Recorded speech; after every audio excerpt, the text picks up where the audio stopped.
Alright, so I just took out the coil cassette, or the ignition cassette, right here, because it is meant for a T7, and mine is not a T7, mine's a T5.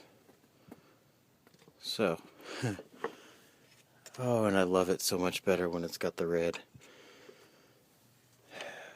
I cleaned the engine out a little bit, cleaned off everything, found pretty much every leak there was that was easily visible.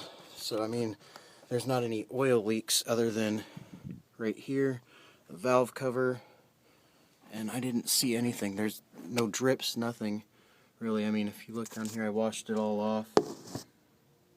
But anyway, it's hard to get this one down here. This is my phone, not my little camera. But anyway, there's been no more drips. I cleared this out, fixed that. It's all good. I have new hoses coming for everything, and now that I've got majorly clean in here, I can get to the fine tuning and get that crap off.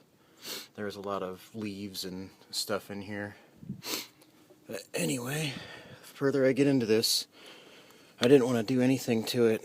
I have a blow-off valve and intake I'm going to put here, or whatever, the big ass cone filter, and I'm going to put the heat shield all the way through here and have the intake down here sucking in from whatever. But it'll be just like the old Saab that I used to have. It sounds amazing, and it's just ridiculous.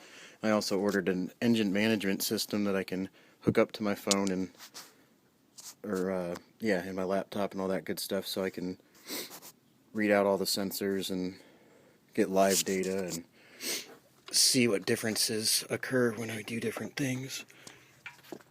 But it's this simple to change a coil pack. Doesn't fit. Doesn't fit. No, I'm just playing.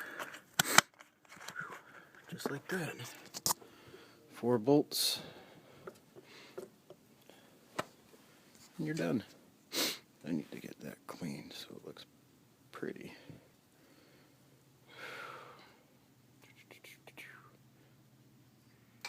Alright.